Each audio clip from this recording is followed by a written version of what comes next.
कोशिश की तो मैंने उनका हाथ काटा है। उसके बाद उन्होंने मेरे ही जैकेट से मुझे मेरे पीछे हाथ बांधे और एक लेडी कांस्टेबल के स्कार्फ से मेरे पैर बांध के मुझे रूम में डाल दिया।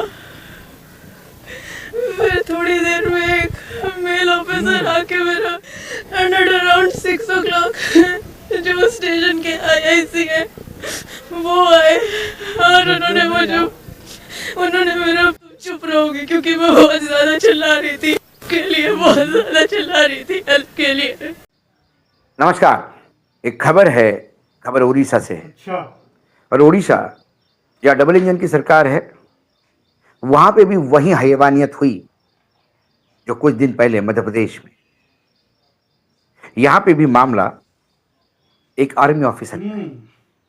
मध्य प्रदेश में भी मामला आर्मी ऑफिसर का था। मध्य प्रदेश में जो हुआ गजब है यार। उसका एक पहलू ये देखना बहुत जरूरी है कि cantonment area military headquarter of west Mhow का यदि ये व्यभिचारी उसमें घुस के आर्मी अधिकारियों के अच्छा।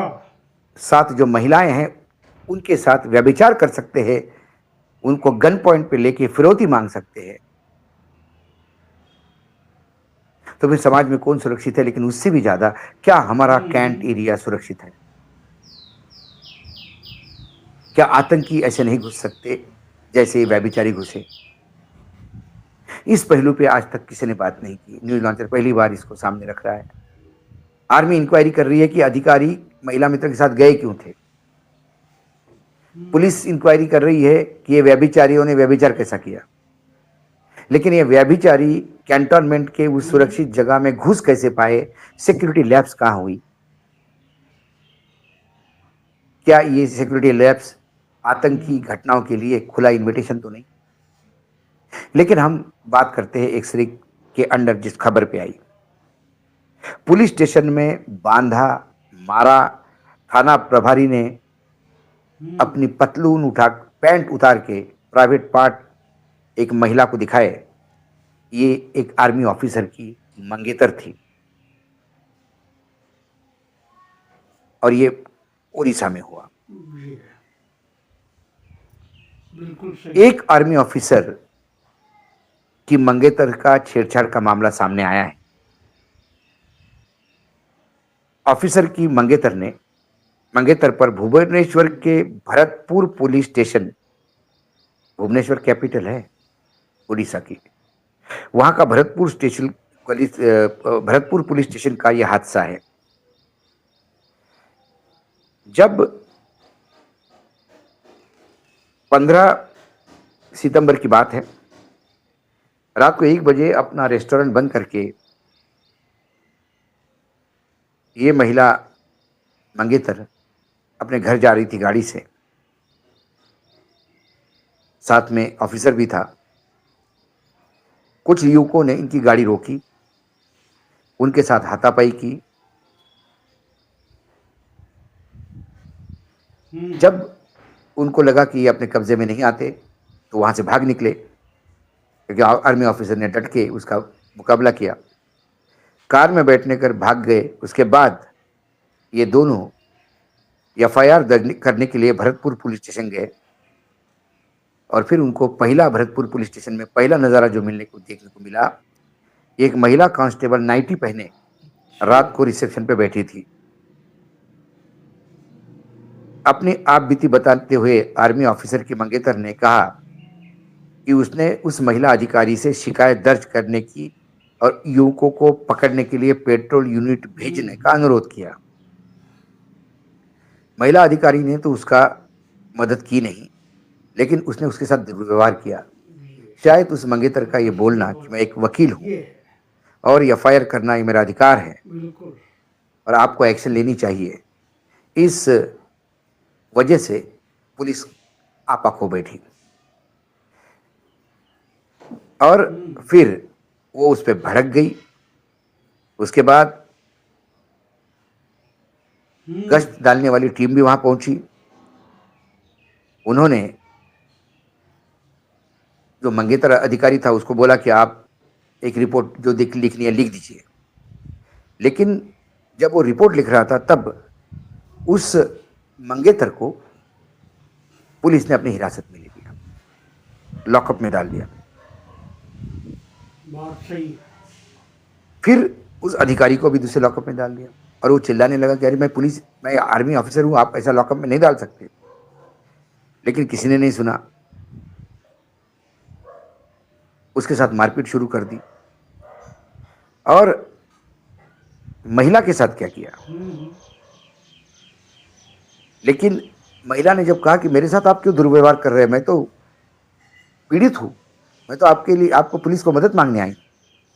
वो पुलिस स्टेशन के गलिया में घसीटते हुए ले गए, बाल पकड़ के, और एक महिला कांस्टेबल ने उसका गला दबाने की कोशिश की। फिर इसने उसके हाथ पे काटा दांत से, मानना तो फिर उसने उसी महिला मंगेतर की, अधिकारी के मंगेतर की हाथ जैकेट से उसी के बांध दिए और उसके पैर एक महिला के दुपट्टे से, और एक कमरे में डाल दिया। उसके बाद एक पुरुष अधिकारी आया, उसने मेरे सीने पर का इनर उतारा और फिर पैरों के साथ मेरे सीने से खेलने लगा।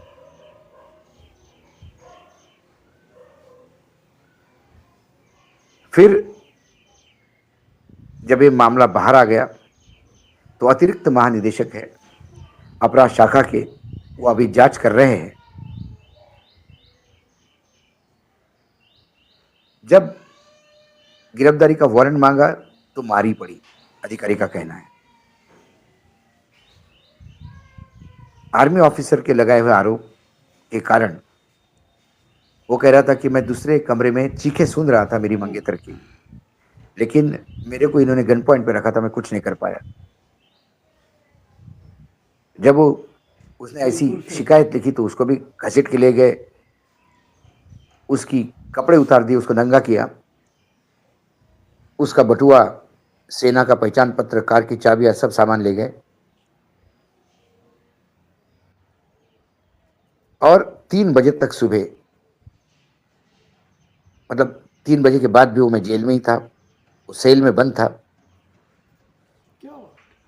अब उड़ीसा पुलिस ने अब तक पुलिस स्टेशन के प्रभारी निरीक्षक दीनाकृष्ण मिश्रा और 5 पुलिस कर्मियों को निलंबित किया है। राष्ट्रीय महिला आयोग ने भी आरोपों को संज्ञान लिया है और कार्यवाही की रिपोर्ट मांगी है। ये खबर है एक्सरे में।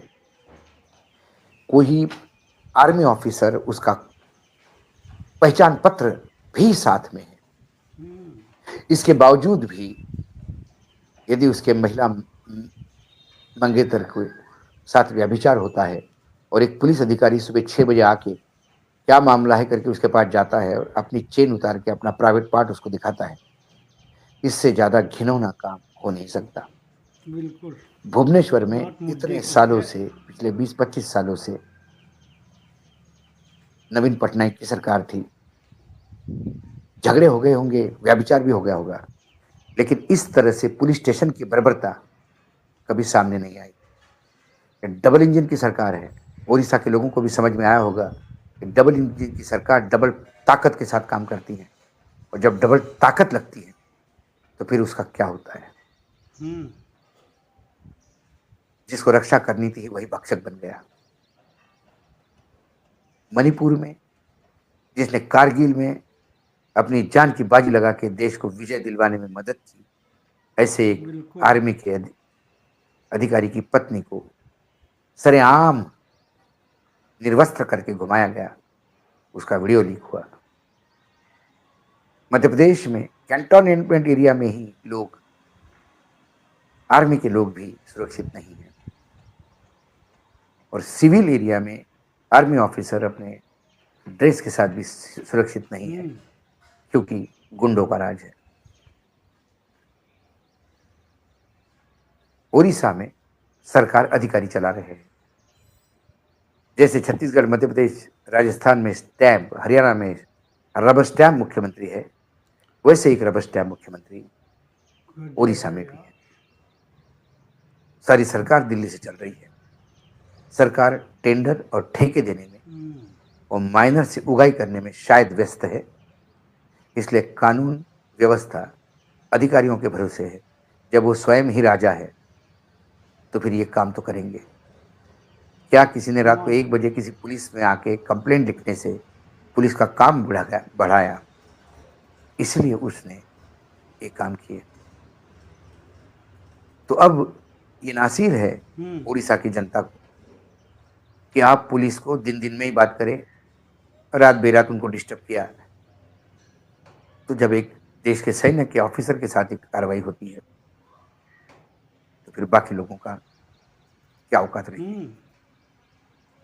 ये बहुत कम जगह रिपोर्ट हुई है, इंडियन एक्सप्रेस की कहानी। बाकियों को तो ये रिपोर्ट करने में भी सांप सूंघ जाता है, क्योंकि जहां जहां डबल इंजन की सरकार है वहां राम राज्य है। नाम का राम राज्य है, लेकिन रावण की दहशत इन तमाम राज्यों में जनता पे भारी पड़ रही। जब एक से मैं ये देखता हूं तो मुझे सिमिलरिटी तमाम डबल इंजन की सरकारों में दिखती है। फिर गुजरात का वो सामूहिक व्यभिचार का मामला हो, गर्ल्स हॉस्टल में, कॉलेज में, और कॉलेज ने दबाने का प्रयास किया। एक लड़की ने सोशल मीडिया पे पोस्ट डाली, सर्वोच्च न्यायालय के न्यायाधीश ने वो पोस्ट पढ़ी और सुओ मोटो उसको रिट पिटिशन कर दिया। और फिर जब मामला सामने आया, इतना लोगों से व्यभिचार, रोंगटे खड़े हो गए। डबल इंजन की सरकार, डबल इंजन की सरकार कर्नाटक में एक पूर्व प्राइम मिनिस्टर का पोता सैकड़ों लोग ये महिलाओं के साथ व्यभिचार करके वीडियो बनाता है।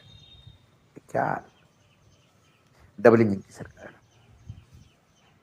लेकिन मीडिया चुप है। न्यूज लॉन्चर इस बात की प्रतिबद्धता है कि खबरों को छुपाएंगे नहीं, सामने रखेंगे, बात मुद्दे की है। चेहरे पे नकाब उतार लेंगे। मेरी सहानुभूति है आज उस आर्मी ऑफिसर के साथ, मेरी सहानुभूति उड़ीसा की तमाम जनता के साथ कि आपको डबल इंजन की सरकार चाहिए थी, अब डबल तकलीफ झेलने को तैयार रही है। इस वीडियो में इतना ही। जल्दी ही नए वीडियो के साथ आपसे फिर मुलाकात होगी। नमस्कार।